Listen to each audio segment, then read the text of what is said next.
Petrol, diesel एवं LPG सहित सभी पेट्रोलियम उत्पादों की आपूर्ति की स्थिति पूरी तरह सामान्य एवं नियंत्रण में है। राज्य में उपलब्ध सुदृढ़ बुनियादी ढांचे, सतत निगरानी व्यवस्था तथा प्रभावी समन्वय तंत्र के माध्यम से निर्बाध आपूर्ति सुनिश्चित की जा रही है। राज्य में वर्तमान में कुल 2084 रिटेल आउटलेट, ओएमसी 1981 एवं निजी 103 तथा 5 सप्लाई लोकेशन डिपो संचालित हैं। औसतन प्रतिदिन 1750 किलोलीटर पेट्रोल तथा 3450 kilolitre diesel, high speed diesel उपलब्ध कराया जा रहा है। वर्तमान में पेट्रोल का 12 दिन तथा डीजल का 12 दिन का पर्याप्त स्टॉक उपलब्ध है। सभी रिटेल आउटलेट सामान्य रूप से कार्यरत हैं तथा बिक्री पर किसी प्रकार का प्रतिबंध नहीं है। जनवरी-मार्च 2026 की सामान्य खपत के अनुसार नोजल सेल हो रहा है, जो मांग की स्थिरता को दर्शाता है। नागरिकों से अपील की गई है कि वे घबराहट में खरीदारी, जिसे पैनिक बाइंग, से बचें। एलपीजी आपूर्ति की बात करें तो राज्य में 591 वितरकों एवं 5 खुद का बॉटलिंग प्लांट के माध्यम से लगभग 67.5 लाख उपभोक्ताओं को सेवा प्रदान की जा रही है। वर्तमान में वितरकों के पास पर्याप्त स्टॉक उपलब्ध है। औसतन प्रतिदिन 80,000 रिफिल की डिलीवरी की जा रही है। आप इसको नोट करें, प्रतिदिन 80,000 डिलीवरी कंटिन्यूअस जो पहले था अभी भी है, तथा लगभग 5 दिन का बैकलॉग स्थिति निर्धारित बुकिंग सूची के अनुसार पूरा किया जा रहा है। आपूर्ति पूरी तरह स्थिर बनी हुई है। भारत सरकार के दिशा निर्देशों के अनुरूप वर्तमान में व्यावसायिक एलपीजी 70% आवंटन स्तर पर बनाए रखा गया है। अस्पताल, शैक्षणिक संस्थान, रक्षा, रेलवे, सरकारी प्रतिष्ठान, होटल, रेस्टोरेंट, औद्योगिक कैंटीन एवं खाद्य प्रसंस्करण इकाइयों को प्राथमिकता दी जा रही है। सुचारू वितरण सुनिश्चित करने हेतु प्रतिदिन निगरानी भी की जा रही है। एलपीजी सेवाओं में डिजिटलीकरण को बढ़ावा देते हुए 95% बुकिंग डिजिटल माध्यम से की जा रही है, जो कि 2 माह पहले सिर्फ 70% थी। मतलब कि 2 माह से आप देखिए करीब करीब 25% डिजिटल बुकिंग का इजाफा हुआ है। तो ये जो बात की जाती है कि डिजिटल बुकिंग में क्राइसिस है, वो गलत है। 90% मामलों में डिलीवरी ऑथेंटिकेशन कोड, जिसको डीएसी कहते हैं, का अनुपालन सुनिश्चित किया गया है, जो कि 2 माह पहले सिर्फ 40% थी। तो इस तरह से डिजिटलाइजेशन में भी हम इस जो पीरियड है उसमें तेज़ी से आगे बढ़े हैं। उपभोक्ताओं से अनुरोध है कि वे डिजिटल माध्यम से ही बुकिंग करें। यहाँ इस बात को आपके माध्यम से आम लोग को कहना चाहते हैं कि वो डिजिटल माध्यम से ही बुकिंग पर जोर दें। इस बहकावे में न आएँ कि डिजिटल बुकिंग पर बैन है, तथा सुनिश्चित एवं पारदर्शी वितरण हेतु डिलीवरी के समय डीएसी साझा करें। ये बहुत आवश्यक है, क्योंकि इससे हमारी पारदर्शिता मैकेनिज़्म में ट्रांसपेरेंसी बनाए रखने में सहूलियत होती है, और जो मिडिलमैन की एक मिस्चीवियस इंटेंशन हो सकती है, ये नहीं कहा जा रहा कि है, जो संभावना है उसे बिल्कुल ख़त्म किया जा सकता है। पीएनजी के क्षेत्र में भी उल्लेखनीय प्रगति हुई है। राज्य में लगभग 41,000 पीएनजी कनेक्शन उपलब्ध हैं।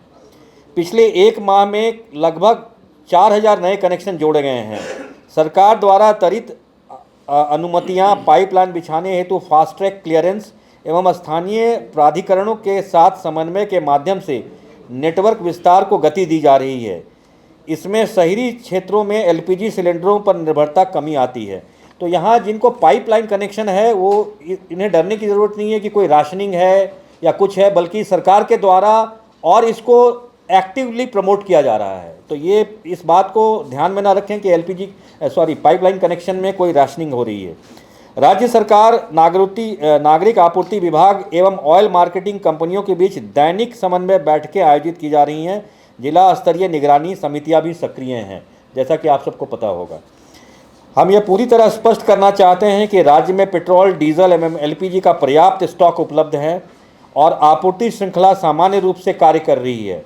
नागरिकों से अनुरोध है कि वे अफवाहों पर ध्यान न दें, घबराहट में खरीदारी से बचें एवं भ्रामक समाचारों का प्रसार जो कि खासकर कभी कभी हम देखते हैं सोशल मीडिया व्हाट्सएप ग्रुप में, सब पर नहीं लेकिन कुछ में ये टेंडेंसी होती है, तो कृपया उससे बचें। और आप में पत्रकार महोदय, आप लोगों का इसमें हमें सहयोग चाहिए कि नागरिकों के बीच कोई पैनिक सिचुएशन ना क्रिएट हो। और जैसा कि इस डेटा सजेस्ट कर रहा है कि इस पीरियड में डिजिटल ट्रांसपेरेंसी और विगरसली प्रमोट किया गया है और पीएनजी सप्लाई भी हमारा पहले से बेहतर हो रहा है। झारखंड राज्य की ऑयल मार्केटिंग कंपनियां आप सबको आश्वस्त कराती हैं कि राज्य में पेट्रोलियम उत्पादों की आपूर्ति स्थिति पूरी तरह से स्थिर एवं नियंत्रण में है तथा आम जनता को निर्बाध आपूर्ति सुनिश्चित की जा रही है। धन्यवाद। नहीं, ऐसा अभी जो सप्लाई सिचुएशन है इस टाइप का कोई स्कर्सिटी नहीं है। अभी जो रेशनिंग का बात है, ये ऑफिशियली हम लोग का पास ऐसे कोई रेशनिंग का कुछ इंस्ट्रक्शन भी नहीं है और ऐसे हम लोग के पास ऐसे आया भी नहीं है कि रेशनिंग ऐसे हो रहा है।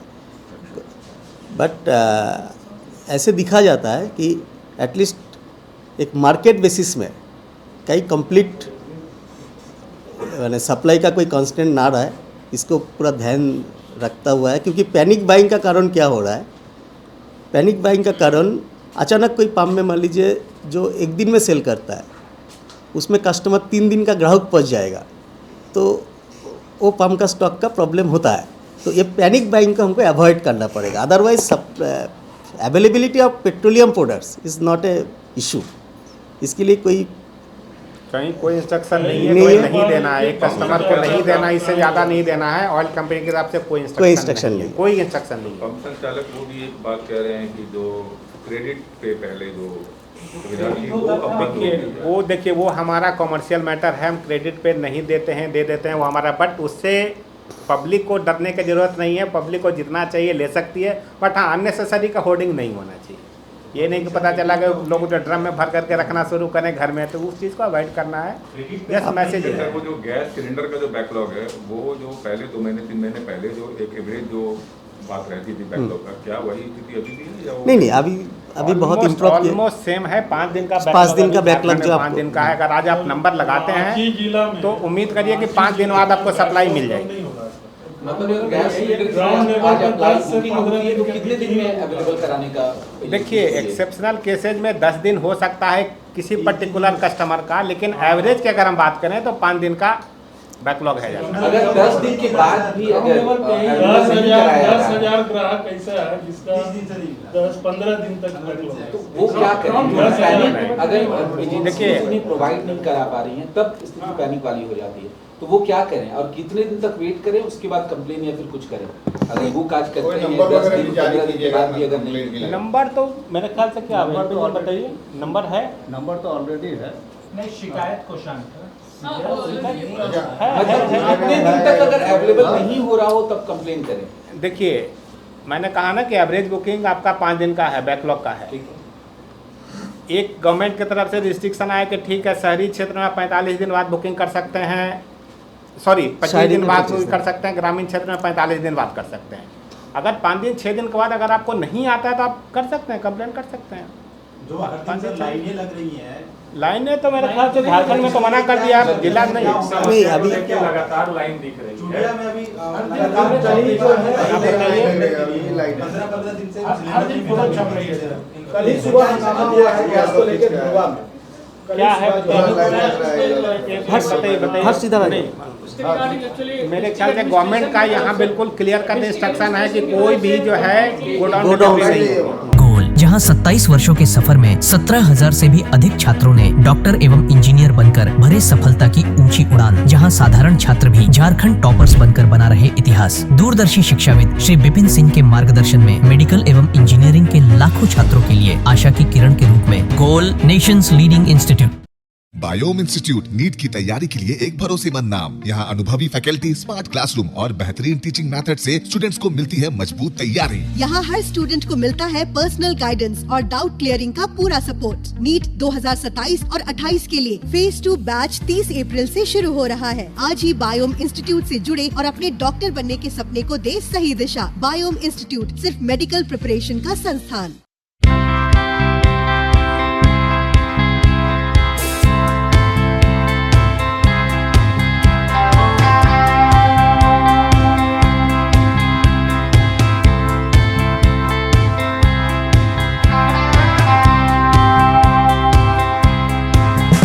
हैं देश सेवा के लिए तैयार तो आपका सपना होगा साकार।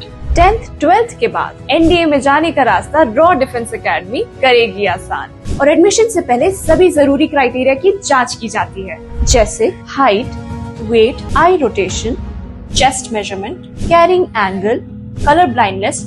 यहाँ एक्स एंड सर्विंग ऑफिसर्स के गाइडेंस में रेगुलर एसएसबी और वो सब कुछ जो आपके एग्जाम क्रैक करने के लिए जरूरी है। मतलब एडमिशन से पहले ही आपको पता होगा कि कहाँ मेहनत करनी है।